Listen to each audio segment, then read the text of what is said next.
Je trouve que c'est vraiment intéressant parce qu'on en revient au tout début de la vie. Nous, ça nous arrive comme équipe mobile d'être sollicités pour des mamans qui sont en difficulté, qui viennent d'accoucher et qui sont en difficulté avec un bébé, et où la sage-femme, le généraliste nous dit ce serait bien que vous interveniez auprès de cette famille. Et on se rend compte que ça va vraiment pas de soi, parce que la crainte, non seulement de la mère, mais la crainte du père, la mère en l'occurrence, du père, des grands-parents, c'est le placement de l'enfant.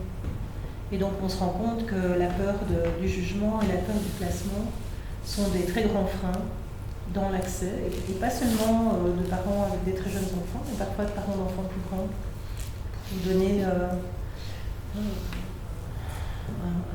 un souvenir, l'équipe mobile intervenait auprès d'une dame qui est bipolaire, borderline, ça va souvent ensemble.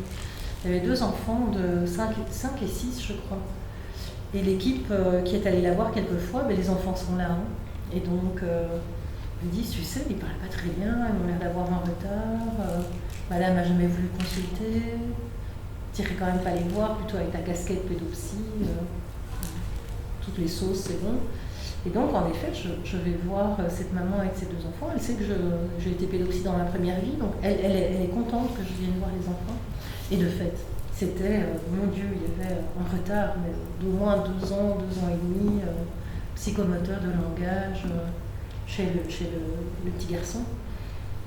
Et donc, j'ai tout de suite proposé contact avec une psychomotricienne orientée. Je dis, ah non, mais pourquoi vous... et la maman s'était rendue compte de ce retard. Je dis, mais pourquoi vous n'avez pas consulté? On me les aurait placés avec ma bipolarité plus borderline. Et le problème, c'est que je ne peux pas dire qu'elle est tort à 100%, parce que, alors je ne sais pas quelle est la situation en Suisse, mais en Belgique, les services de protection de la jeunesse, d'aide à la jeunesse et de protection de la jeunesse, sont complètement submergés. Et donc il y a une gestion, il y a des délégués qui sont passés, qui m'expliquent qu'en 20 ans, ils sont passés d'une gestion de 20-30 dossiers à 200 dossiers. Et qu'est-ce qui se passe quand on doit gérer 200 dossiers? C'est qu'on peut juste vérifier si les gens font bien ce qu'on leur dit. On vous a dit de consulter. Vous avez été consulté? Ah ben non, j'ai appelé, il y a 6 mois de liste d'attente. Oui, mais il faut consulter. Et les interactions deviennent souvent de ce type plutôt contrôle. Et donc, malheureusement, la protection perd sa notion de protection. Et donc, tout dépend de... Il y a un turnover pas possible aussi de personnel, ce qui fait que la continuité pour les situations qui marchent bien, je vois bien à quel point la question de la confiance entamée avec une déléguée de la jeunesse, une déléguée de la protection de la jeunesse, c'est essentiel. Il y a le fait qu'elle apprend à connaître la famille apprend à la connaître, l'enfant apprend à la connaître, la confiance se construit, et quand ça change tout le temps, c'est très compliqué. Donc là vous pointez vraiment ce qui pour nous, en Belgique, est une difficulté majeure. C'est la construction de cette collaboration possible. Et je trouve qu'avec le temps, ça s'est plutôt dégradé qu'amélioré, malheureusement. Je ne sais pas ce qu'il en est en Suisse, et j'imagine que c'est peut-être différent, genre pour aller de canton, etc. Donc c'est différemment d'un lieu à l'autre. Je pense qu'ici, je travaille dans le secteur éducatif, donc l'AMO, c'est une réponse donnée comme un dispositif de protection de l'enfant. On travaille essentiellement avec l'Office de protection de l'enfant. Oui, ils sont surchargés. Je pense quand même qu'il y a une volonté de faire évoluer la culture et de dire leur réponse, c'est une palette de réponses, et le placement n'est une, mais infime. Donc ça, c'est une volonté, il y a une volonté politique aussi qui va dans ce sens-là, qui est largement mal communiquée, et dans nos représentations professionnelles, que ce soit de la santé ou du social, reste une connotation parfois négative de la protection de l'enfant, et les jeux de disqualification dans les réseaux restent prégnantes. Et je pense que parfois, nous aussi, on freine parfois des collaborations qui permettraient de donner accès aux enfants à des prestations qui pourraient les aider. Ce d'autant plus que tout le secteur de l'enfance, par exemple à l'AMO, pour qu'une famille soit orienté chez nous, souvent la porte d'entrée, c'est l'enfant qui pose problème quelque part. Mais pour tous ces enfants qui ne disent pas, qui passent inaperçus, eh ben, effectivement, ils peuvent passer sous les radars toute leur enfance. Et c'est comment créer des ponts quand c'est utile entre le secteur adulte et le secteur de l'enfance. Commençons peut-être par la question de Madame, que sont-ils devenus? Parce que je trouve que du coup, ces questions-là, ça les met aussi dans une perspective. Et je me demandais si voilà, Muriel n'est pas avec nous, malheureusement, mais voilà, que sont-ils devenus? En tout cas, vous avez Muriel qui a 45 ans, hein, qui a travaillé social et qui en même temps témoigne. Moi, ça me pose question parce que je travaille avec des jeunes, enfin des adolescents, jeunes adultes. Et très souvent, les récits les plus graves et les traumas les plus forts découlent d'une enfance en fait avec un parent malade. Bien sûr, ce n'est absolument pas une généralité, mais ça me questionne parce qu'ils sont à leur tour pas en forme en fait. C'est ce que je vois. Alors, j'ai envie de dire ni mieux ni moins bien que tous. Donc il y en a. Voilà, ça me frappe souvent dans des fratries. Il y en a certains qui vont vraiment devenir des adultes, qui arrivent à composer, comme disait Marie, femme qu'elle utilisait, on compose avec. D'autres qui n'y arrivent pas et on voit en effet en hospitalisation des personnes qui ont vécu elles-mêmes ces situations-là. Je trouve que c'est souvent très difficile de prédire si ça va tourner bien ou mal. Mais un souvenir, en tout cas, que ça vaut la peine de partager. Mon premier job, c'était en hôpital pédopsychiatrique. J'avais une unité pour adolescents qui avaient des troubles de l'attachement, en majorité. Autant dire que c'était 14 ados, c'était explosif. C'était des jeunes qui avaient décroché de leur famille, de la scolarité, qui étaient en général mal soignés, qui avaient des problèmes de la justice, etc. Et un des jeunes, qui a maintenant passé la quarantaine, mais qui à l'époque avait 16 ans, venait d'un institut de protection de la jeunesse. C'est les prisons pour jeunes, comme ça chez nous, comme on dit chez vous, c'est des centres fermés pour jeunes délinquants, mais qui ont une vocation éducative. Et je vais lui donner son pseudo, c'est Amaro. Donc Amaro arrive en candidature de préadmission, on voit la responsabilité de moi, accompagné de son éducatrice de l'Institut de protection de la jeunesse. Et il nous dit oui, c'est ma juge qui veut que je vienne ici à l'hôpital. Moi, je ne veux pas. Ma mère était bipolaire, je ne sais pas comme elle. Et donc, à la deuxième entretien de préadmission, il dira j'y ai bien réfléchi. Si je viens ici, je sortirai plus vite que si je reste dans mon institut. Donc, ok, je viens, mais c'est pour partir plus vite. Hein. On s'est contenté de cette demande-là. L'histoire d'Amaro, c'est qu'il avait grandi jusqu'à l'âge de 6 ans avec une maman bipolaire, complètement enfermée. Il n'a eu que sa mère et la télé comme entourage. Et puis, c'est les voisins qui ont dénoncé. Il y a eu une intervention immédiate parce que les conditions de vie étaient terribles. Et donc, il a été placé. Et la mère a disparu. Et elle a disparu définitivement. Elle est partie dans un autre pays. Et jamais Amaro, maintenant encore, passé 40 ans, il ne sait pas ce que sa mère est devenue. Et il a été placé chez un cousin d'abord, puis le cousin est parti à l'étranger, il a été placé dans un centre, et puis un premier, un deuxième, un troisième. C'est devenu un ado extrêmement violent, vraiment ultra violent. Et quand il est arrivé chez nous, on était le 49e lieu de vie. À 16 ans, 49e lieu de vie. Il arrivait dans une institution, en une heure, il foutait extraordinaire.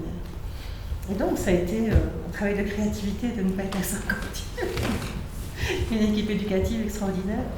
Mais ce qui m'a vraiment frappé à l'époque, c'est que c'est vraiment pour moi, Amaro, c'est vraiment la preuve de comment un problème psychiatrique d'un parent ne va pas répéter la bipolarité de sa mère, mais par contre, le trouble de l'attachement était presque beaucoup plus grave dans ce que ça risquait d'induire. Et Amaro, à l'époque, j'étais convaincue, et toute l'équipe était convaincue, qu'il passerait sa vie en prison. Il était d'une violence froide, il vous cognait un éducateur, mais dans les yeux. Et, donc ça c'est vraiment pas de pipeau de s'occuper de lui. Et en même temps, Amaro, je l'ai de temps en temps au téléphone, au fur et à mesure de sa vie. J'ai une collègue qui a fait, qu'il a inclus dans une enquête sur les mises en autonomie précoce parce qu'il a quitté l'hôpital à 18 ans pour être mis en autonomie.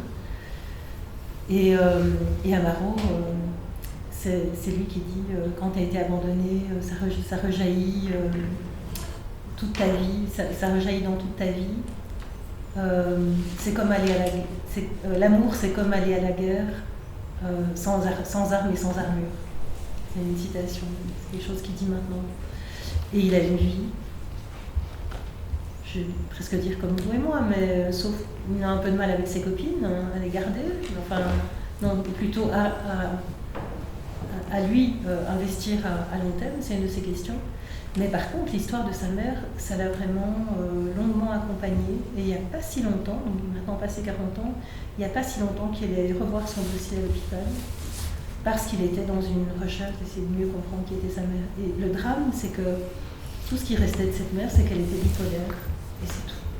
Il n'y avait rien sur qui d'autre, qui était cette femme qui a disparu un jour. Et donc c'est quand même une question qu'il traîne avec lui. Mais au niveau de sa vie, donc la gravité du tableau adolescent, ça me réconforte chaque fois. Je me dis, c'est pas parce qu'il y a des tableaux adolescents catastrophiques que tous les espoirs ne sont pas permis. Mais il nous demande du travail, ces ados-là. Maintenant, je ne sais pas s'il y a d'autres expériences sur que sont-ils devenus. Il y en a sans doute parmi nous. Il y en a sans doute parmi nous, de ces enfants aussi qui ont vécu.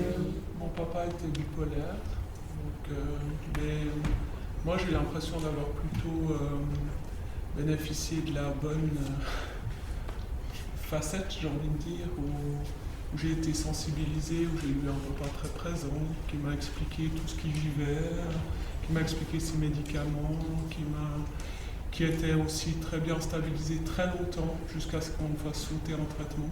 Mais, un très bon papa, vraiment un très bon papa. Mais j'ai un frère, lui, qui a des difficultés d'ordre psychiatrique. Donc il y a une fragilité, on nous a toujours dit c'est bio-psychosocial. Moi, je travaille dans l'institution avec des addictions depuis bientôt 20 ans. Et puis, mon papa est décédé maintenant, mais quand il est décédé, j'ai subi une agression. Et puis, moi, j'avais cette épée de Damoclès sur la tête, me dire est-ce que je vais contracter la maladie ou pas. Et puis, ça me hantait en fait. Et puis, la psy m'a dit que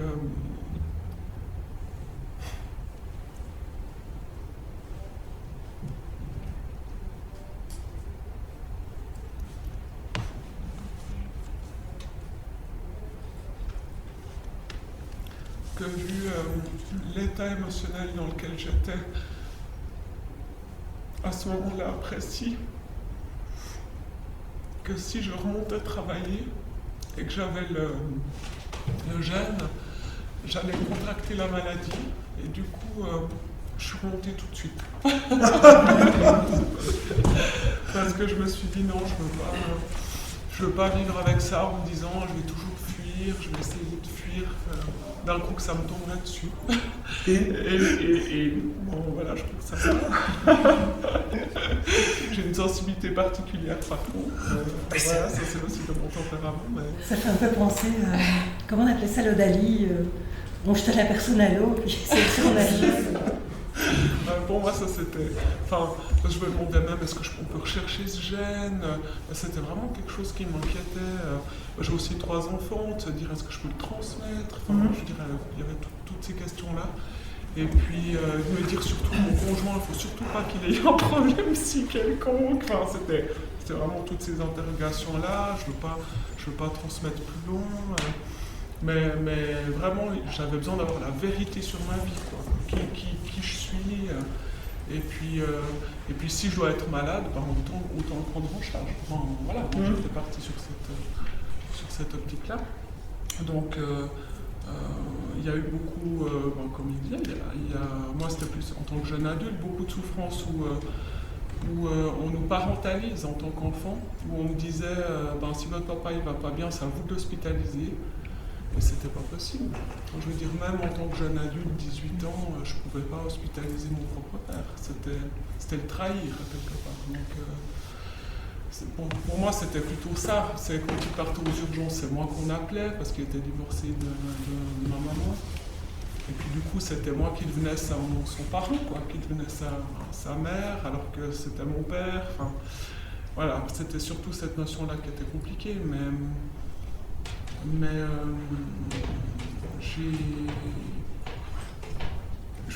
j'ai cette sensibilité maintenant particulière où les problèmes, quels qu'ils soient, moi j'ai de la peine à reconnaître quelqu'un de normal. Enfin, pour moi,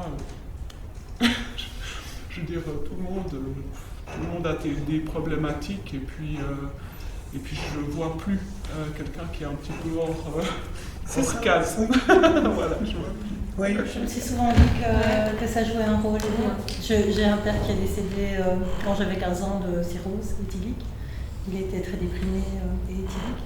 Et je me suis souvent dit que j'avais vécu tellement de choses enfant que c'est probablement ça qui m'aidait à faire mon métier et à ne pas justement être dans le jugement, que ce soit un jugement sur la maladie elle-même ou sur ce que les enfants ne peuvent pas porter, etc. De ne pas être dans cette histoire du oui ou non, mais plutôt dans le fait de... Oui, voilà, je pense que quelque part, dans que sont-ils devenus, ça donne parfois des adultes qui sont moins normatifs. Ça recoupe un peu avec la question de madame, justement, quand ils sont plein dedans, on se demande où est la limite juste de la maltraitance ou pas. Et puis après, justement, quand on les retrouve plus tard, où ils relatent, eux, leur propre parcours avec ses douleurs, ses souffrances, ses traumatismes, c'est cette question-là, mais pas du tout... Enfin, je ne posais pas la question dans le sens ils sont tous madame ou pas. Enfin, c'était pas... Non, mais c'est pour dire que, je pense, comme je vous dis, des adultes comme vous et moi, quelque part, mais qui sont porteurs quand même de questions parfois très spécifiques, notamment la question de la répétition dans les familles. Est-ce que nos enfants risquent de développer... à leur tour la maladie. Et puis ce mystère un peu qui fait que dans une fratrie, alors est-ce que c'est génétique? Qu'est-ce qui fait qu'un frère tourne moins bien qu'une grande sœur? Comme on m'a dit que c'était biopsychosocial. Et en même temps, je pense que tant qu'on n'entend pas les récits des gens, c'est difficile de vraiment bien comprendre ça. Mais je risque de le dire un peu à la grosse louche, c'est assez délicat, mais j'ai parfois l'impression que les enfants qui ont été amenés à prendre des responsabilités et qui avaient conscience en tout cas de ce dans quoi ils étaient, s'en sortent parfois mieux que des enfants qui ont été justement très très protégés. Et quand je montrais ce collage ce matin du petit homme avec un enfant qui est près de la mer, un autre enfant qui regarde par la fenêtre, je trouve que souvent dans les fratries, il y a un enfant qui va être celui qui va plus s'occuper du ménage, de gérer un peu la vie quotidienne, et un autre enfant qui va être plus proche du parent. Et on peut vraiment se demander finalement, la question de qui porte quoi dans la fratrie, elle est importante. Et quand on parle de père aidance, d'aidants proches, etc., c'est pour ça que je suis tellement nuancée sur cette question. Celui qui aide n'est pas toujours celui qu'on pense. Aider, ça n'est pas seulement les tâches ménagères, il y a toute la charge affective aussi. Et que quand on réfléchit un peu au devenir, la question de la capacité d'action, ce qu'on a pu comprendre, ce qu'on vous a expliqué, la présence des proches. Quand on dit que dans les déterminants, il y a la présence, vous dites, la présence de l'autre parent, la présence de l'entourage, etc. C'est ça, et c'est aussi beaucoup le regard qui est porté sur la personne malade. Parce que finalement, s'il y a un proche, un conjoint qui est extrêmement dévalorisant, qui est présent mais très dévalorisant, ça peut aussi avoir un impact négatif. Mais donc, voilà, que deviennent-ils Souvent, Cathy et moi, on dit ils grandissent ni mieux ni moins bien que d'autres enfants, avec des questions spécifiques qui sont les leurs. On a tous notre part Madame qui travaille dans la réinsertion il y a quelqu'un qui travaille là dans la réinsertion des personnes migrantes. C'est aussi des tas d'histoires qui sont extrêmement lourdes aussi. Et les enfants portent aussi leur charge. Donc voilà, je trouve qu'il n'y a pas une spécificité comme ça de grandir avec un parent souffrant psychique, mais il y a des conditions particulières et une relation particulière aux soignants surtout, qui méritent de travailler. Mais je ne sais pas s'il y a d'autres réponses à que deviennent-ils.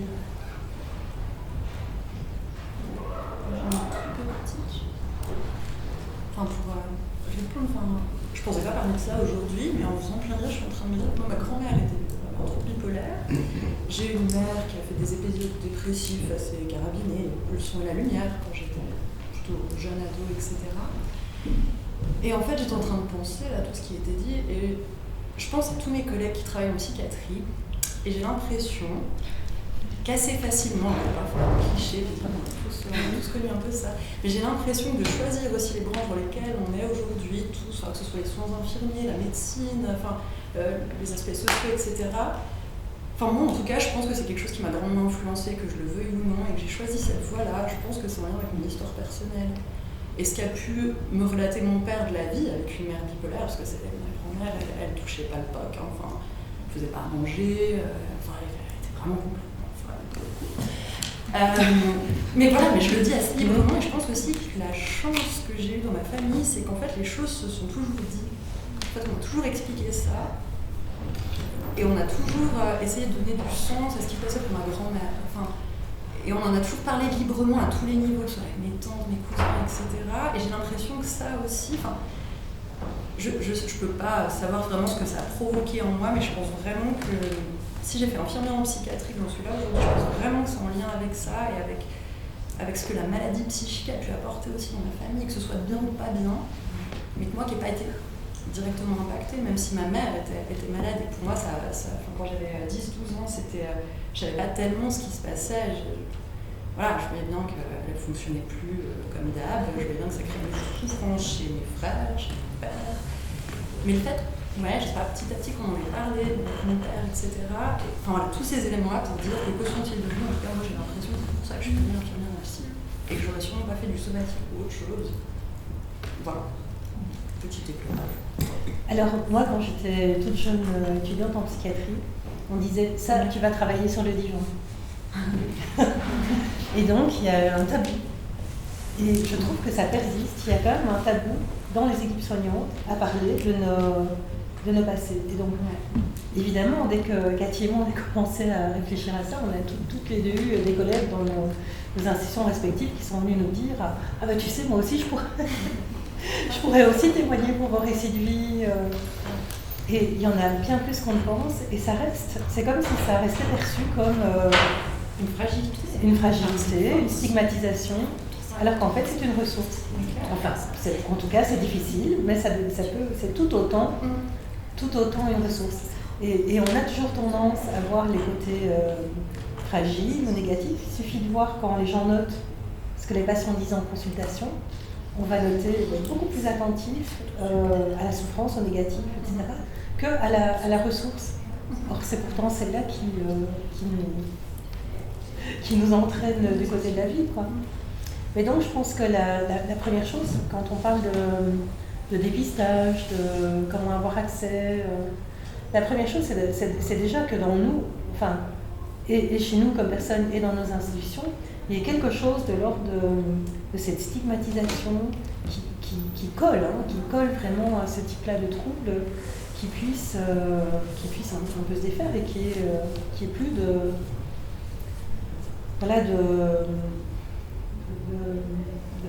représentation qui soit excessivement liée au côté déficitaire, négatif, souffrance, et que ça puisse être quelque chose dont on parle.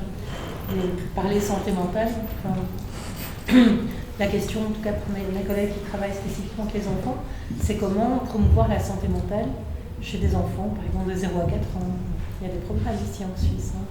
Ici, santé mentale des 0-4 ans, la santé mentale à l'école maternelle, il y a des programmes pour essayer justement d'oser aborder ces questions qui restent taboues. Souvent dans les écoles, on a parlé de la guerre, de l'inceste, de la mort, mais les troubles psychiatriques, ça reste quelque chose de très peu parlé. Ça, en tout cas, je pense que c'est une première chose, c'est déjà de se libérer par rapport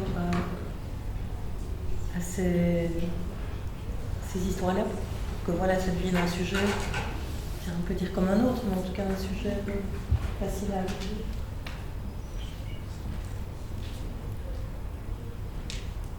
Sur la question de l'accessibilité, tous ces enfants qui n'ont pas accès, il y a des...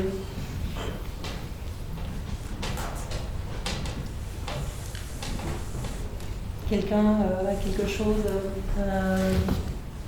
une réflexion à amener, une expérience. Comment permettre que des enfants qui vivent ce type de situation, il y en a beaucoup encore. Alors, les Anglais ont fait des études plus structurées là-dessus, il y en a 2 par classe en gros. Il y a 2, on sait qu'il y a au moins 2, ce qu'ils appellent aidants proches, sont distingués, 2 aidants proches dans des classes de 30. Donc ça fait quand même beaucoup d'enfants, cherchant les statistiques qu'on a vues ce matin. Et très souvent, les enseignants, les autres élèves ignorent. Moi, en tout cas, j'ai vraiment aucun souvenir comme enfant qu'on m'ait posé des questions sur voilà, ce dont mon père souffrait éventuellement, ce qu'il y avait dans ma famille. C'était des choses vraiment qui ne se parlaient pas, qui ne se discutaient pas. Et je pense que personne n'a jamais su autour de moi ce que je veux dire. Je ne sais pas ce qu'il en est pour vous, mais très peu de gens qui sont au courant. Et donc la question de l'accessibilité, comment est-ce qu'on peut... Que peut-on faire?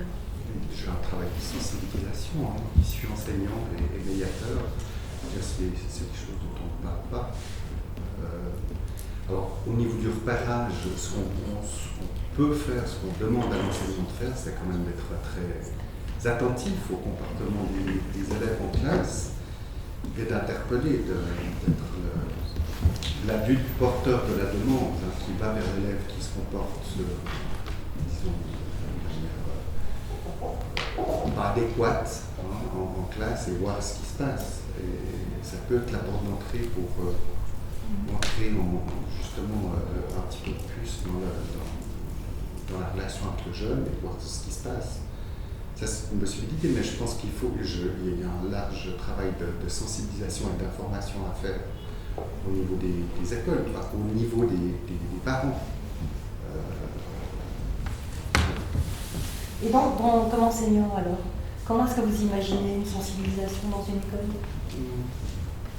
Pas une journée de formation comme celle-ci, je dirais une journée effectivement, ce qu'on a eu sur d'autres thématiques, je veux dire, donc des présentations avec des conférenciers à la pointe dans le domaine, comme vous, et ensuite une série d'ateliers, c'est généralement comme ça que ça se passe, mais je pense qu'il faut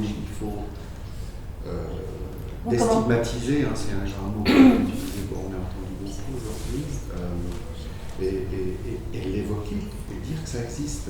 Vous parlez de ça, mais on vient de faire tout un travail collectif avec des élèves sur les questions LGBT. Et bien ça aussi, on a eu des spécialistes qui sont venus nous dire, eh bien, il y a, je veux dire, par classe, vous avez un élève à peu près. Ah oui. Et puis, voilà, je veux dire, alors, même s'il y a des réticences et des résistances au sein du corps enseignant, je pense qu'il faut faire ce travail. Alors, il y a le film La forêt de mon père, de que je vous conseille. Je vous conseille à tous. C'est vraiment un film fabuleux. Il y en a un qui est sorti cette année au Festival de Cannes qui s'appelle La Ruche. Il paraît qu'il est génial aussi. C'est une mère, c'est la même comédienne qui joue dans La forêt de mon père, c'est Ludivine Seigné. Donc la pauvre, elle se tape en 2 ans 2 fois un rôle de mère bipolaire. Elle est très bien. d'épouse de... Ah non, une fois elle est épouse d'un père bipolaire et là elle joue la mère bipolaire. Mais ce sont vraiment des films précieux. Et il y a une... alors chez nous on dit ASBL, l'Association sans but lucratif. C'est un peu comme fondation, si vous voulez, qui s'appelle Étincelle en Belgique, et qui spécifiquement fait un peu ce travail que vous énoncez. Sinon, qui vont, donc le film La foi de mon père a beaucoup servi parce qu'elles sont allées le présenter dans beaucoup d'écoles, etc. Et là, apparemment, la formation, la sensibilisation se fait directement dans les classes, en présence de l'enseignant. Donc c'est la projection du film, c'est une discussion avec les enfants autour de questions de la santé mentale. Ça marche extraordinairement bien. De nouveau, c'est toujours notre crainte des adultes, santé mentale, de quoi on va parler. Les enfants sont hyper intéressés. Et ce qui a un impact vraiment déterminant, je crois, c'est les témoignages qu'on a entendus ce matin à travers les films. Et puis le témoignage de Madame, de Muriel. Oui, de Muriel. Là aussi, je veux dire, c'est vraiment ce qui a un impact. Alors, c'est clair qu'il faut donner à manger, à boire à tout le monde. Hein. Je veux dire, il y en a qui veulent des statistiques, il y en a qui... Donc, c'est bien de faire venir généralement des personnes qui sont très pointues, qui ont des connaissances pointues dans le domaine. Mais d'avoir des témoignages, c'est souvent ce qui nous touche le plus. Alors, je pense que les témoignages touchent beaucoup les adultes. Oui. Voilà, et que c'est sans doute quelque chose de vraiment facilitateur si on veut commencer à discuter santé mentale dans une école, d'avoir pu toucher le personnel enseignant. Et donc, voilà, en tout cas pour répondre à la question de la sensibilisation, de l'accès, je pense que c'est certainement une piste importante. Et de nouveau, il y a toujours ce fonctionnement un peu en palier, comme je disais, je décrivais un peu notre système à l'hôpital. La base, c'est l'accueil.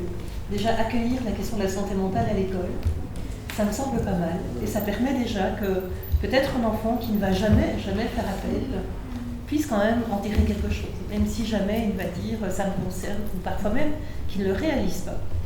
Moi, je pense que j'ai eu beaucoup de temps à réaliser qu'en fait, mon père avait un grave problème, même si on m'a expliqué aussi, mais c'est juste que pour moi, par exemple, la situation d'enfant de parents divorcés me semblait beaucoup plus grave que le problème de mon père. Et donc, même si l'enfant ou le jeune ne sait pas à ce moment-là, même qu'il est concerné, il y a quelque chose qui peut en retirer. Ça, je pense que c'est essentiel. Le premier palier, c'est d'accueillir déjà la question.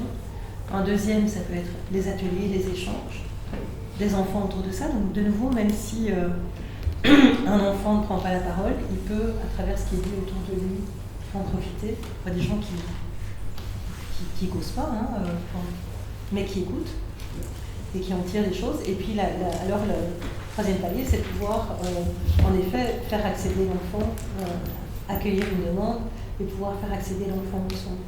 Et la question du soin à l'école, je trouve c'est vraiment plein de questions. Par exemple, Véro Kratzborn, la réalisatrice, elle dit que une expérience horrible pour elle, c'est quand la psy venait la chercher dans la classe à l'école. Parce que, elle était ciblée comme une fille qu'on vient chercher. Et finalement, ce qui l'a le plus aidé, raconter ce qui l'a le plus aidé, c'est une assistante sociale qui l'a emmenée chez elle ramasser des pommes. Et que finalement, ce qui l'aidait le plus à ce moment-là, c'était de parler d'autres choses. Et qu'on arrête de parler tout le temps de son père. Donc voilà, c'est parfois bien difficile de dire ce qu'il y a dans l'enfant. Mais sur la question d'enseignant, je trouve que la question, si j'écoute les témoignages de Véro notamment, la question du repérage, elle fait fuir. Elle fait fuir les enfants. Aucun enfant n'a envie d'être un enfant repéré, à risque, pointé, que celui que la psy vient chercher. Mais par contre, d'avoir une attention particulière de l'enseignant, d'avoir un moment d'échange autour de ça, ça peut être extrêmement précieux. Je crois que c'est Muriel qui disait tout à l'heure, si quelqu'un m'avait dit ta mère, et dans notre bouquin avec Cathy, il y a une des jeunes que j'ai rencontrées en récit de vie qui s'appelle Alice. Et Alice, en fait, elle a dû passer par l'hôpital psychiatrique elle-même comme ado pour que soit nommée la psychose de sa mère, qui n'avait jamais été nommée avant. Donc elle fait partie de ces jeunes qui, à un moment, pètent un câble. Et Alice dit que déjà, petite fille, elle s'était rendue compte que sa mère était étrange. Et le seul mot qu'elle avait trouvé, c'est ma mère, elle est comme du beurre. Et alors, elle se rappelle, je dis à mon enseignant, à ma prof de maths, maman, elle est comme du beurre. Et sa prof la regarde et lui dit, va faire tes maths. Et alors, elle dit, ça aurait été nickel si elle m'avait dit, qu'est-ce que tu veux dire? Et donc, on parlait des rencontres ratées, hein. Mais je trouve que c'est subtil la manière parfois dont les enfants viennent s'adresser à un enseignant et leur sortir un truc. Et comment savoir poser les questions? Oui, et alors Cathy, elle raconte l'histoire, c'est l'inverse de l'histoire d'Alice. C'est une petite fille qui dit à son enseignant, ma mère elle a eu les jambes coupées. Et donc l'enseignante imagine qu'elle a été renversée par un tram et que les jambes coupées, puis elle s'adresse au père en disant, il dit non, elle est à l'hôpital, et gros souci. C'était métaphorique en fait. Mais au moins, voilà, l'enfant vient trouver son prof et lui dit quelque chose. Ou un ado, un peu remuant, etc. Et il me semble qu'avant, la question du dépistage, c'est la question de la rencontre. Et que c'est pas évident, je trouve, de nos jours. En Belgique, on a été horriblement marqué par l'affaire du trou. J'imagine qu'on a entendu parler jusqu'en Suisse. Mais ça a mis comme ça une sorte d'interdit dans les rapports entre enfants et adultes, au point que la vie privée des enfants, quelque chose d'une distance enfin, voilà, même les enseignants n'osaient plus aller trop loin dans l'échange de parole avec un enfant, l'intrusion dans la vie privée. C'est délicat. C'est délicat, puis ça dépend de chacun. C'est laissé à tout un chacun de voir en fonction de sa sensibilité, effectivement. Mais le minimum qui est demandé, c'est quand même d'intervenir, je veux dire, des absences répétées, des absences perlées aussi d'un enfant.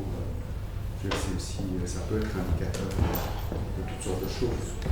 Alors, c'est une porte d'entrée pour aller discuter avec le jeune. Il y en a beaucoup. Il y en a beaucoup qui sont absents de l'école, soit parce qu'ils accompagnent leurs parents à la consultation, ou parce qu'ils sont gardés à la maison. Comment vous faites? Pardon? Je veux bien compliquer la situation. Donc moi, mon père n'a jamais été diagnostiqué parce qu'il n'a absolument encore personne. Mais je ne pourrais pas dire qu'il a une dépression avec énormément d'irritabilité, très difficile de vivre avec. Et ma sœur et moi, jamais personne n'a jamais remarqué parce qu'on était les premiers à la classe. On faisait énormément de sport, on avait des sports d'adultes au sport, on n'était jamais en retard, on avait toujours toutes nos affaires, on faisait tout parfaitement. Et puis, en fait, j'ai toujours cru pendant très longtemps que c'était ma faute. C'était ce qu'on me disait chez moi, que j'étais pas assez calme, que je faisais pas assez bien. Et du coup, je passais mon temps à être le plus parfait possible pour éviter le plus possible que ça fasse des problèmes à la maison. Ce qui était quasiment inefficace, malheureusement.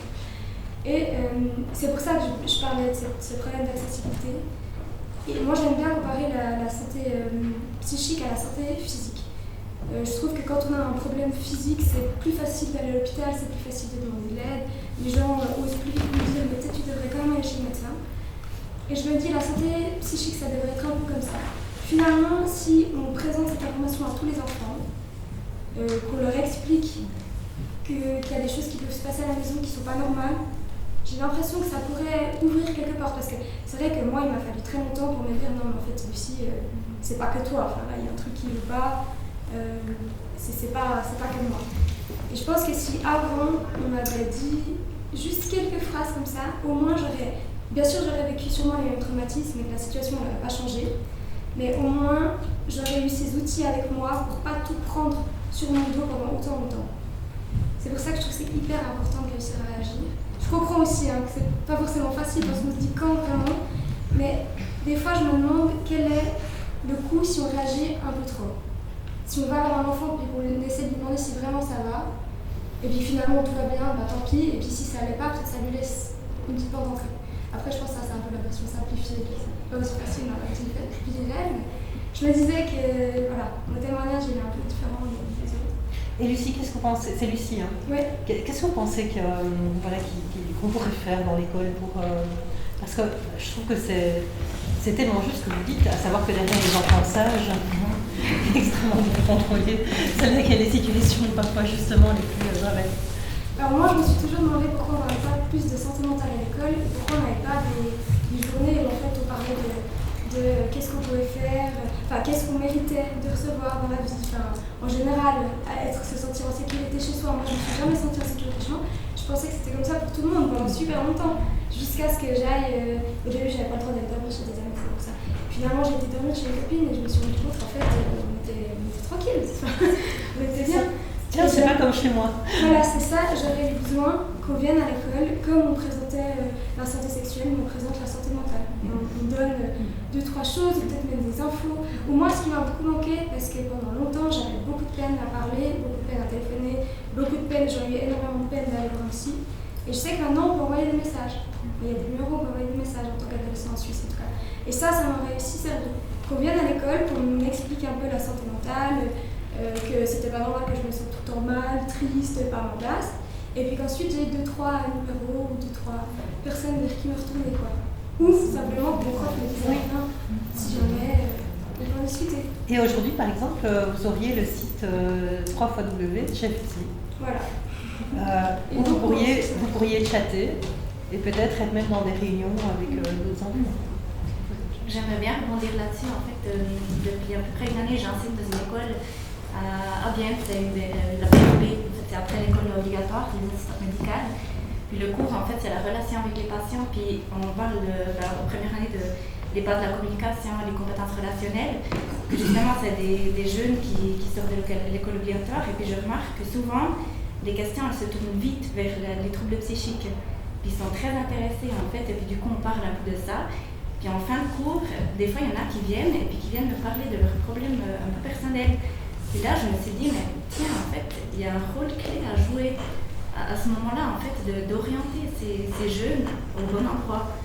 Puis, enfin voilà, je trouve que ça m'a assez marqué, en fait, dans cette première année d'enseignement.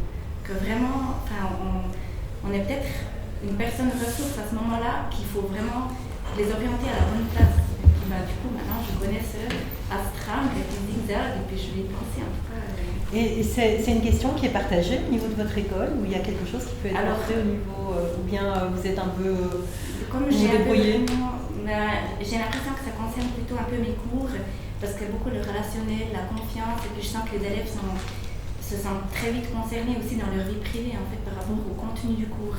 Après, mes collègues, ils enseignent la physique, l'informatique, enfin, c'est des assistants médicaux, en fait, les élèves. Donc, je pense que ça concerne vite cette branche et les troubles psychiques, en fait. Nous, en tout cas, qui intervenons dans les classes, on en parle assez tôt, en fait, des ressources à disposition. Vous faites comment? Moi, j'aime bien imaginer les soucis de la vie comme un sac à dos. Et puis j'imagine beaucoup avec ce sac à dos que on a tous un sac à dos qu'il est plus ou moins. Donc c'est une animation que vous faites avec toute la classe? Oui. Et puis depuis même la 7e année, donc ils ont 10 ans. Alors bien avant on intervient, ils nous connaissent déjà, mais quand on commence à parler vraiment des ressources à disposition. En 7e année. En 7e année, oui. À partir de la 6e, ils savent qu'ils peuvent venir. Enfin, on a des permanences qu'on offre dans les collèges où justement on a les enfants qui viennent nous parler souvent de ce qui se passe à la maison. Et c'est là des fois où on est un peu jusqu'où on va, comment on intervient, avec qui, comment, parce qu'on dit toujours aux enfants qu'en fait c'est un lieu confidentiel. Sauf justement s'ils sont en danger. Donc voilà, où est-ce qu'on met la limite du danger, tout ça, mais après sinon chaque année on leur parle de Ciao Conseillage, 247, dans leur agenda, maintenant, en tout cas dans l'agenda de chaque fois, c'est écrit, ils ont une page, ils ont les numéros d'urgence. Et puis moi je leur dis aussi, parce qu'on a quand même pas mal d'élèves qui vont chez des psychologues ou des psychiatres, et puis ça passe pas le contact. Puis nous on leur dit toujours, mais des fois il faut aller moi je leur dis toujours, des fois on doit aller chez 2 ou 3 psychiatres ou psychologues pour que le contact passe, parce que sinon ça va pas vous aider si vous allez devoir aller toutes les semaines chez quelqu'un où ça passe pas, que vous entendez pas, que vous avez l'impression qu'il est trop intrusif, ou je sais pas, ça ira. Il pourra pas vous aider. Et puis ça, je pense que c'est important parce que même dans les adultes, qui sont pas forcément dans notre milieu, il y a beaucoup de gens qui pensent que si on choisit un psychiatre, mon enfant doit rester chez le même psychiatre parce qu'on a choisi. Et puis, non, en fait. Puis ça, nous, aux enfants, en tout cas moi, je leur dis toujours. Et puis, dans les cours d'éducation sexuelle et aussi dans mes consultations, je renchéris, je dis vraiment que c'est important de trouver la bonne personne et puis de ne pas hésiter à retourner si on n'a pas les réponses à nos questions. En fait. Tout à fait, mais je vais quand même compliquer un peu les choses, comme disait Lucie. Parce que j'étais sensible au témoignage, c'est Florian qui s'appelle, tout à l'heure, qui disait moi j'ai fugué, on m'a emmené chez le psy, j'étais bloquée, j'étais culpabilisée parce que voilà, on ne pouvait pas parler. C'est lui qui dit ça dans son témoignage. Ouais. Et donc, je pense qu'à l'époque, vous m'auriez mis sur une chaise électrique, je ne suis pas sûre que j'aurais parlé. Mais donc, c'est vrai que parfois, il y a de nombreux enfants qui disent à quel point un psy, avoir été bien orienté, ça les a aidés. Mais je trouve que souvent, ça fonctionne bien, ça aide les enfants quand il y a quelque chose qui a été nommé de la maladie du parent. Et comme je disais, il me semble que c'est un peu incontournable. Quand l'enfant arrive chez le psy, c'est pas à lui de dire que son parent, ou de nommer la maladie de son parent, quelque part aussi nommer la maladie du parent. Et c'est pas évident quand on est un intervenant enfant et qu'on n'a pas accès, Dieu sait combien de temps.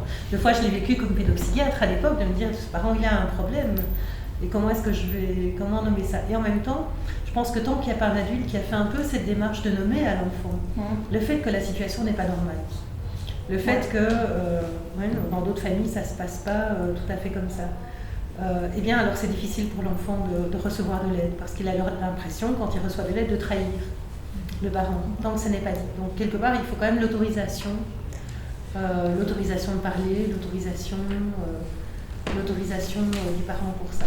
Et donc c'est un peu la question, du coup, c'est comment vous faites par rapport aux parents Je me posais la question en vous entendant, parce que moi j'ai des situations, ça tombe comme ça, en fait j'ai 5 élèves qui ont des parents en prison. Ah oui. Et sur les 5, il y en a 2 qui ne savent pas que leurs parents sont en prison. C'est un grand secret. C'est vraiment, je veux dire, autant le tuteur que la famille d'accueil, personne ne leur a jamais dit que leurs parents sont en prison. Et puis je trouve que c'est super dur, en fait, d'accueillir ces enfants avec des demandes, des manques d'attachement aux parents absents, qu'ils idéalisent complètement, qui peuvent continuer d'idéaliser même s'ils savaient qu'ils étaient en prison, ça c'est pas la question. Et puis avec toujours un espoir que peut-être à Noël ils les verront, peut-être aux vacances ils les verront, tout ça. Puis ça je trouve de ne pas trahir le secret familial, parce que moi quelque part c'est pas mon rôle de dire oui, mais quand même un peu baisser l'espoir d'une prochaine rencontre sans trahir. Ça, je trouve que ça c'est super dur. Et ça me pose vraiment un problème, mais j'ai pas de solution. À l'heure actuelle, on en discute avec les enseignants et tout, mais je n'ai pas trouvé de solution, en tout cas pour ces 2 enfants. Je trouve que c'est une magnifique question, celle du secret. Ouais. Et l'histoire de la prison, c'est un grand classique. Papa est en voyage d'affaires, papa travaille à l'étranger, maman est malade.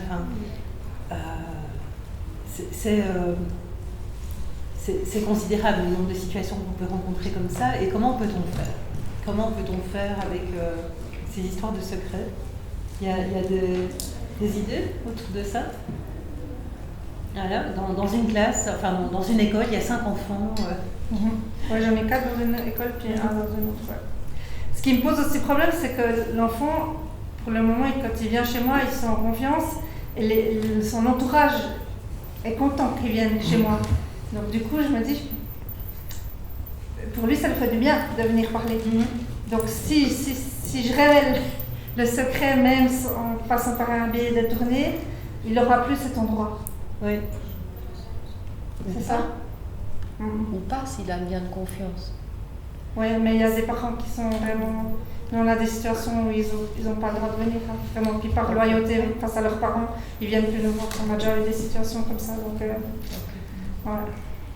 Tu parlais avec les parents, essayer de les convaincre que finalement c'est pas... Enfin, c'est peut-être mal vu dans la société, mais c'est pas si dramatique d'être en prison pendant un temps. Puis moi, j'essaierai de parler plutôt avec les parents. Et comme je disais tout à l'heure, il n'y a rien de tel qu'un autre parent pour convaincre, rien de tel qu'un autre père pour dire à son voisin tu les prends pour des comptes, les enfants. Mais, et donc les groupes de parents, ça fonctionne bien. Ça, je trouve. puisque les adultes sont entre eux, donc ils peuvent partager ce secret entre adultes. Je trouve qu'il y a plusieurs petits trucs comme ça qui peuvent être utiles. D'abord, des discussions entre adultes. Alors, réfléchir à toutes les bonnes raisons pour ne pas dire un secret. Ça, c'est ma formatrice en systémique, elle dit immense. Toutes les bonnes raisons pour ne pas faire une chose. D'abord, vous allez expliquer toutes les bonnes raisons pour ne pas le faire. Et il y a toujours des bonnes raisons pour ne pas dire on va le traumatiser. Enfin, c'est un exercice qu'on fait avec les parents. Stigmatiser, traumatiser. Voilà, il va en dire aux autres, il ne sera plus invité par ses petits copains. Ça va... Et tant qu'on n'a pas trouvé une réponse à comment faire avec ces bonnes raisons pour ne pas dire, c'est difficile d'aborder les bonnes raisons de le dire. Mais on peut aussi aborder quelles seraient toutes les bonnes raisons de le dire. Et quand on cherche toutes les bonnes raisons de le dire, en général, on en trouve pas mal dans le groupe aussi. Et donc c'est à partir de cette balance entre les bonnes raisons pour ne pas dire et les bonnes raisons pour dire, où ça se discute, que la question du comment on pourrait le dire finalement. Moi je suis surprise de voir, j'ai eu la situation il n'y a pas très longtemps, autour d'un secret justement sur un père en prison, et puis le père l'a dit. Voilà. Il a dit, on était en pleine discussion justement sur devant l'enfant. C'est ça qui est intéressant, c'est de nommer devant l'enfant qu'il y a quelque chose qu'on ne peut pas dire. Parce qu'au moins, on sort l'enfant de la confusion.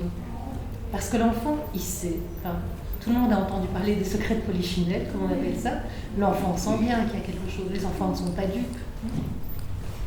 Et parfois, ça passe spécialement que c'est un secret, mais ils sentent bien qu'il y a quelque chose d'un peu bizarre. Donc je trouve que c'est toujours intéressant de dire il y a un secret qu'on ne peut pas dire. Et de travailler autour de ce secret. Récemment, justement, ça autour de ce secret. Et puis le père dit oh ben voilà, écoute, je te l'ai jamais dit, mais j'étais en prison. Paf. Ça n'a pas fait exploser la pièce. C'était beaucoup plus calme finalement.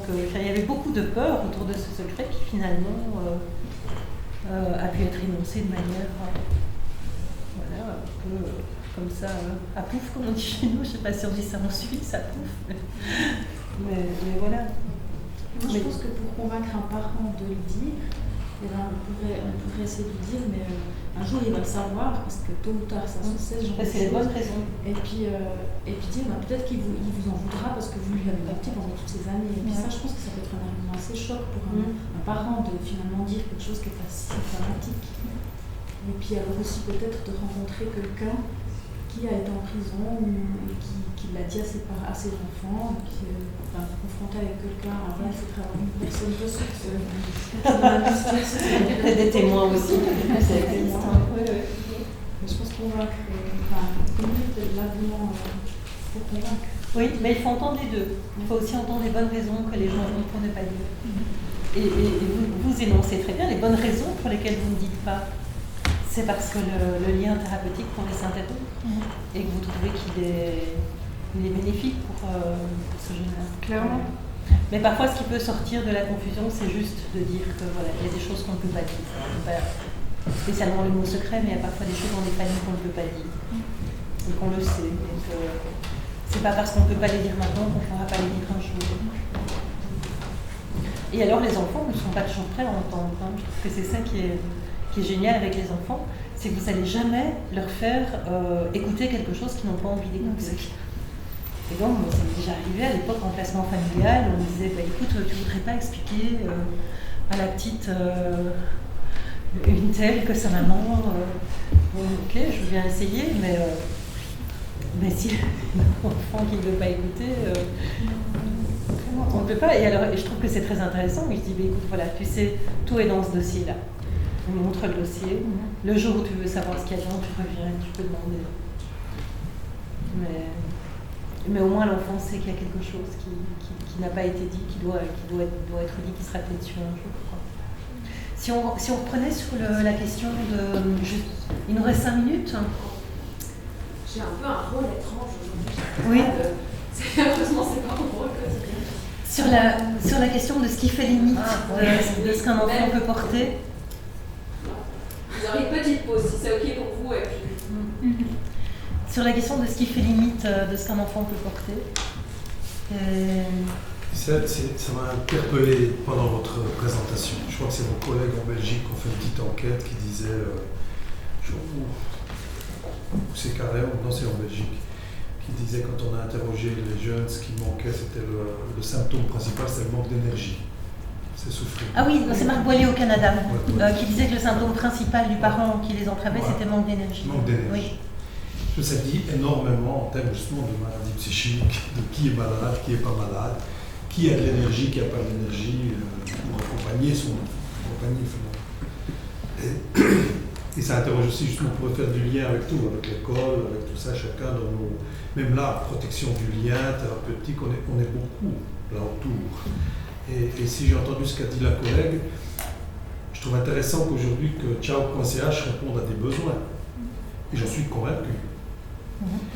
Je pense que ça fait 10 ans que je dis à mes enfants, il existe Ciao.ch, quand on s'engueule dans la cuisine. Je pense à Ciao.ch avant tous mes collègues. Et moi, vous voyez, non, mais ça veut dire que ça nous interroge aussi. Quoi. Tout à fait. Sur un chat qui répond à un besoin d'avoir été entendu, de se sentir pas seul, à ces besoins que vous avez évoqués ce matin, qui sont souvent très primaires et qui permettent d'avancer. Ça va. Il y a des vrais traumatismes qu'il faut prendre en charge dans nos espaces de thérapie, de crise d'urgence ou de psychothérapie. Mais il y a aussi tous ces petits déblocages qui permettent simplement de valider, de ne pas se sentir seul, et qui permet d'avancer. Et quand on écoute un peu les jeunes, on se rend compte que des fois, ces choses-là viennent par un voisin, un entraîneur de foot, un prof de danse, enfin je sais rien. Des rencontres, justement, qui font que la rencontre, elle a lieu, sans artifice, que nous, on met en place, qu'on connaît. Cette rencontre, à la fin du match de foot, je te dis, voilà, il y a eu ci, il y a eu ça, puis notre équipe montueuse va être terrible, Oui. ciao. Et combien de fois on entend ces messages-là qui deviennent des points de référence. Mais tout à fait. Et je trouve que justement, le stigma, croyez-moi, je me suis battu pendant longtemps et je me bats encore un peu contre le stigma, mais j'ai beaucoup d'idéaux qui sont tombés moi, sur combattre le stigma de la psychiatrie. Notamment, par exemple, pendant des années, j'ai parlé de santé mentale, ça me paraissait plus... Je reparle de psychiatrie. Je suis dans les cuisines, quand je suis dans des écoles, les gens parlent de psychiatrie, de santé mentale. Je me suis rendu compte que, en faisant ça, je participais à créer un stigma. Entièrement d'accord. Et il y a une équipe, ça j'ai pas le lien, je ne sais pas si tu connais, mais à Londres, qui ont montré que les stigmas sur la psychiatrie sont portés par le monde médical, le monde des professionnels de la santé, qui plus est, de la santé mentale de l'autre.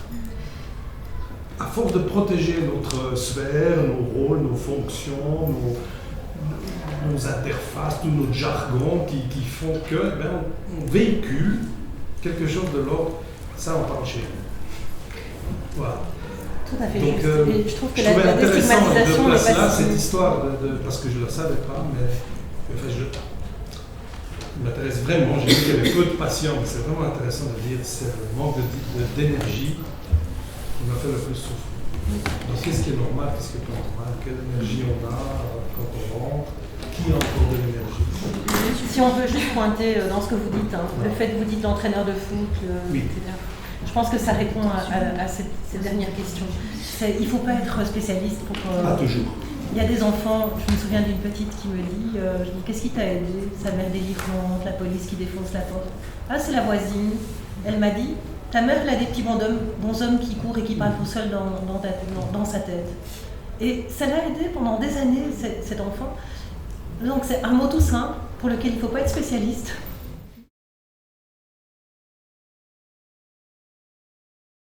Avec Muriel Bourgeois, on a été mis dans le bain d'un groupe parent. On a dû chacun prendre une pathologie et on devait avoir des enfants pour participer à ce groupe. Donc, soit on a dit nos enfants, soit on a imaginé un nombre d'enfants.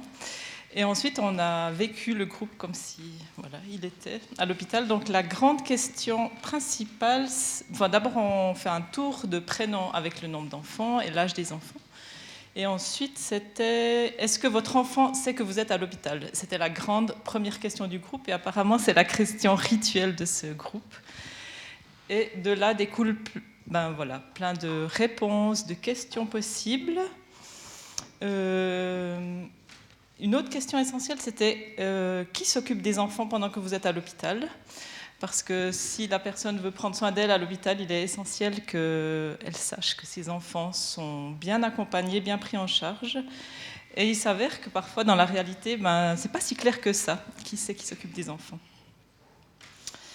Dans le groupe parents, les choses sont très différentes. Si c'est la première fois qu'on est hospitalisé ou la Xème hospitalisation, et par rapport aux questions aussi, est-ce que les enfants savent que vous êtes hospitalisé ou pas? Si c'est la Xème fois, peut-être qu'ils savent, peut-être que si c'est la première fois, c'est tout nouveau, peut-être que certains ne savent pas du tout, peut-être qu'on a esquivé la réalité, on a dit qu'on était ailleurs, chez un proche, qu'on était allé se reposer. Mais on est revenu vraiment beaucoup sur le fait que pour les enfants, c'est rassurant de savoir où est le parent. Ça lui permet de sortir du fantasme, comme ça a été évoqué ce matin, et de voir que le parent est là. Voilà, qu'est-ce qu'on a évoqué?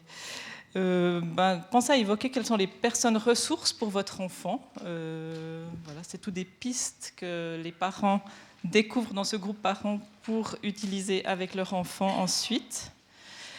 C'est aussi encourager les questions chez l'enfant, de lui dire « Écoute, quand tu viens, tu peux me poser toutes les questions possibles, à moi, à ton papa, à quelqu'un d'autre, et peut-être aussi voir si les proches sont bien au courant de la maladie. Parfois, il s'avère qu'il y a vraiment un flou. Donc, dans ce groupe parents, l'infirmière encourage les patients à être curieux de ce qui leur arrive, pourquoi ils sont hospitalisés, parce que parfois, il s'avère qu'ils ne savent pas tellement ou pas clairement. Voilà. Nommer les choses, nommer les maladies, ça peut vraiment être soit anxiogène, mais ça peut être vraiment souvent rassurant de savoir pourquoi le parent est à l'hôpital. Et puis, il y a toute une réflexion sur est-ce que les parents hospitalisés veulent parler à leur enfant directement? Est-ce qu'ils ont envie d'être accompagnés pour parler à leur enfant de la maladie? Mais en toute liberté. Dans le groupe, il y a une grande confidentialité, il n'y a pas de diagnostics qui sont comme ça partagés.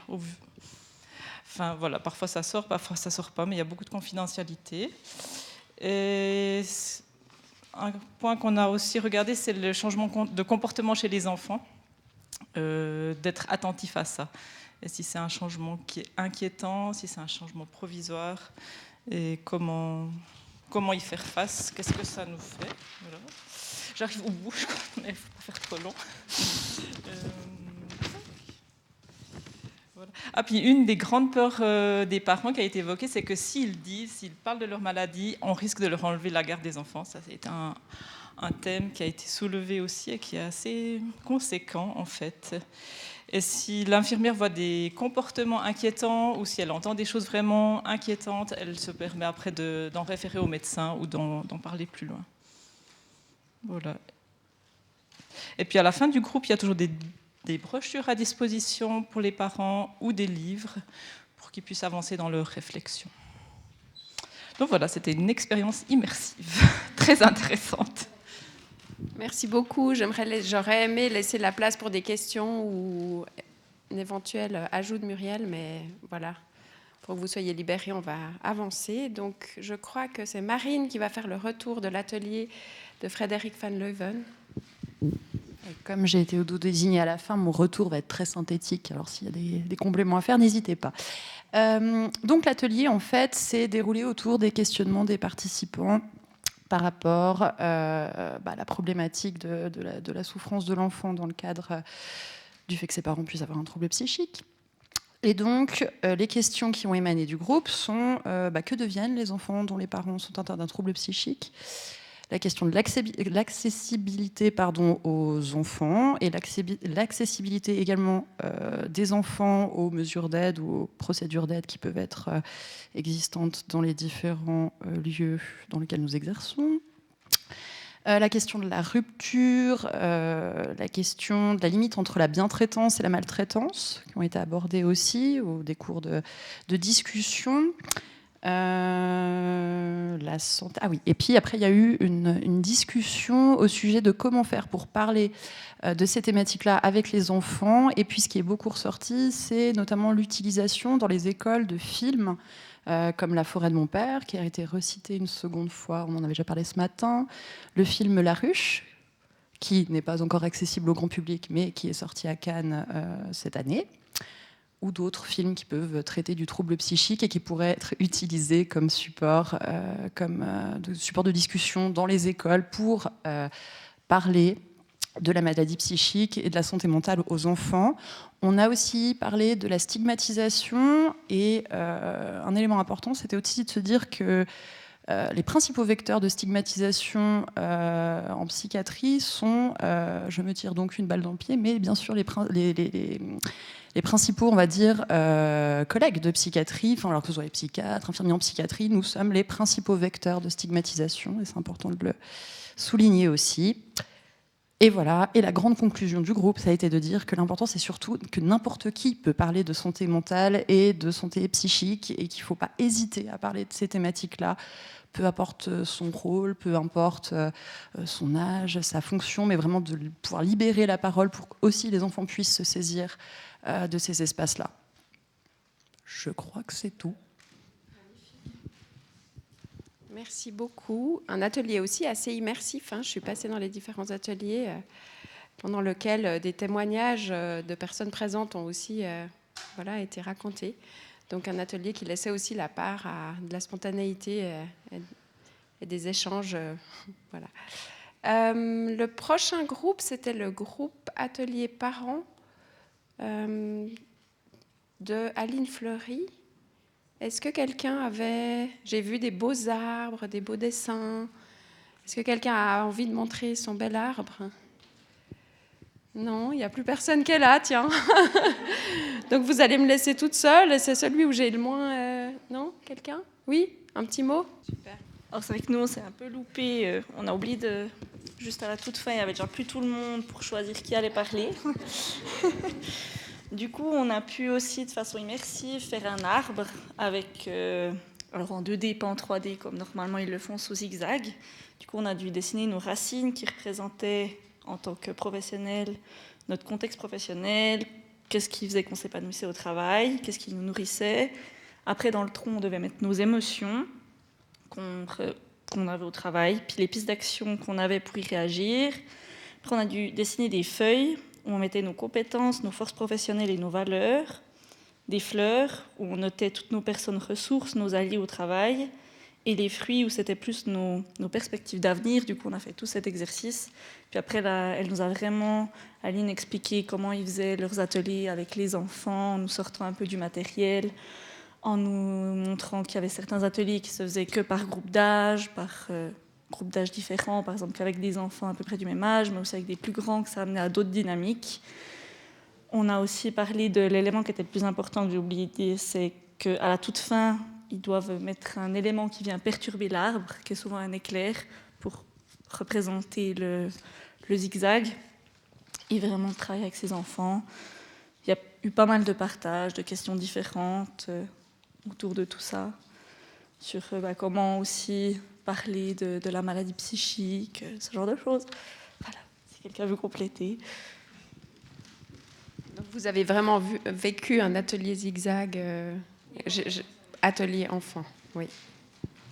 Merci. Et enfin, je crois que c'est Anaïs qui va faire le retour pour l'atelier Prendre en compte les enfants, avec Charlène Tripalo qui est ici et Muriel Vial, que je ne vois pas. Bonjour tout le monde, j'installe vite mes notes. Oui, je les mets par terre, ce sera plus. Alors, dans notre atelier avec Charlène, on a réfléchi en fait en tant que professionnels qui travaillent avec des parents d'un côté et professionnels qui travaillent avec des enfants, quels sont les besoins d'un côté des parents avec une fragilité psychique et quels sont les besoins des enfants de l'autre côté. Et pour nous, en tant que professionnels, quels sont les enjeux et les outils auxquels on peut avoir recours. Ce qui est ressorti dans les besoins, tout d'abord, c'est le besoin pour les parents, le besoin d'être rassurés dans leur rôle de parents, dans leurs compétences de parents et leurs ressources, de se sentir légitimes dans ce rôle-là et de ne pas être jugé par les professionnels. Et là, ce qui a déjà été dit, c'est aussi la peur qu'on leur retire leurs enfants. Donc, qui est comme une sécurité à ce niveau-là pour qu'ils puissent se livrer sans avoir toujours cette peur en arrière-plan.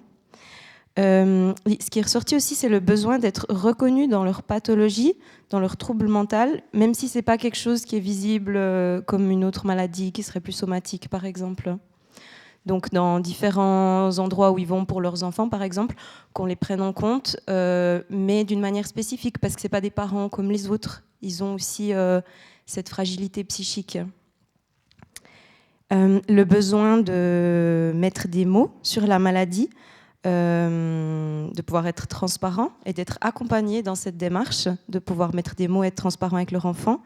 Et du coup, après aussi, cette chance que ça donne que l'enfant puisse dissocier le parent de sa maladie, en fait. Et au quotidien, quand il voit des réactions chez son parent fragile psychiquement, qu'il puisse se dire, des fois, ouais, ça c'est le caractère de mon papa ou de ma maman, et des fois, ça c'est vraiment la maladie qui s'exprime à travers lui. Et c'est pas forcément de sa faute ou de ma faute. Et on en arrive sur les points de ce besoin de dédramatiser aussi, dont on a parlé beaucoup ce matin, sans toutefois minimiser les symptômes ou le quotidien, les difficultés qu'ils traversent.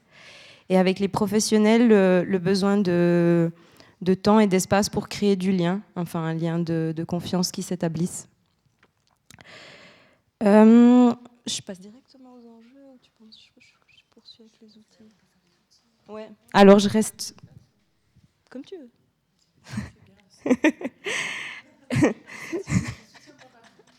C'est gentil. Alors, et toujours du côté des parents, on s'est interrogé sur les outils qu'on pouvait utiliser, auxquels on pouvait avoir recours. Et là, il y a eu le réseau professionnel qui est ressorti très fortement. Donc le fait que quand on organise des rencontres avec les différents acteurs de différentes institutions, etc., qui sont en contact avec la famille, ça permet la pluridisciplinarité, la diversification des points de vue. Et ce qui est très important dans le cadre de ces tables rondes ou de ces rencontres, c'est de définir des objectifs communs dans un premier temps, et ensuite sur le moyen terme de réévaluer à la lumière de ces objectifs comment la situation a évolué. Parce que sinon, on avait dit, il y a le risque que chaque professionnel grappe un peu des informations dont il a besoin dans sa pratique, mais que ce réseautage se perde un peu en cours de route. Et ce qui est ressorti aussi d'une enseignante, c'est que ça peut être très bénéfique de changer de contexte, que des fois, par exemple, en contexte scolaire, les parents peuvent être plus craintifs ou méfiants. Et si on change de contexte, ils peuvent être beaucoup plus ouverts aussi dans des endroits où ils font le choix d'aller, par exemple, pour parler de ces thématiques, plutôt que dans des endroits où ils sont convoqués et obligés d'aller. Après, la création d'espaces d'écoute où il n'y a pas de jugement, et où ils peuvent vraiment se confier sans avoir ce sentiment d'être jugés ou dans leur rôle de parents. Et ensuite, on a parlé d'outils un peu plus précis comme les génogrammes, les cartes bulles, qui sont un peu, en résumé, des outils systémiques, en fait, pour avoir une vue d'ensemble de toute la famille, de tout l'entourage de la famille et de l'enfant, et puis un peu les liens qu'il y a entre ces différents acteurs et actrices. Et travailler sur les compétences et les ressources, donc valoriser la personne psychiquement malade, son conjoint, sa conjointe, toute la famille. Et aussi, un enjeu, c'est la culture de l'entreprise dans laquelle on travaille en tant que professionnel. Si c'est une culture d'entreprise assez cloisonnante, où nous, on s'occupe que des parents ou que des enfants, ou si au contraire, il y a une ouverture d'esprit, une approche à travailler en réseau et un peu plus systémique. Et aussi les ressources qui sont mises à disposition par l'entreprise. Est-ce qu'on a le temps de travailler en réseau? Est-ce qu'on a les lieux appropriés pour accueillir les enfants, les familles? Ouais. Et ça se recoupait, mais je pense au niveau des enfants, il y avait encore le besoin de souffler et le besoin de loisirs qui se rajoutaient. Donc éventuellement d'être accompagnés si les parents n'ont pas les ressources, de les accompagner, et un relais, une aide aux parents quand les enfants quittent la maison. Et besoin d'expression, ça on en a déjà parlé, et le besoin aussi de reconnaissance de tout ce que l'enfant fait à la maison. Et quand il y a des professionnels qui sont après inclus, que ce soit quand même reconnu que lui, il a un rôle, l'enfant, dans la maison au quotidien, et du coup que quand des choses sont mises en place, il soit inclus dans les démarches. Voilà, c'était ça. Aussi une dernière chose, après voilà. Juste l'idée d'un référent, quand les enfants sont invités lors de réseaux, ce qui est ressorti, c'est aussi l'importance que l'enfant ait un référent avec qui il peut se sentir soutenu dans ces réseaux hyper impressionnants pour eux. Et à l'issue de ces réseaux-là, où on a dit des choses qui peuvent être difficiles à entendre, qu'ils puissent avoir ce référent, famille ou professionnel, pour pouvoir débriefer post-réseau. Voilà. Merci beaucoup, Anaïs. Merci à tout le groupe.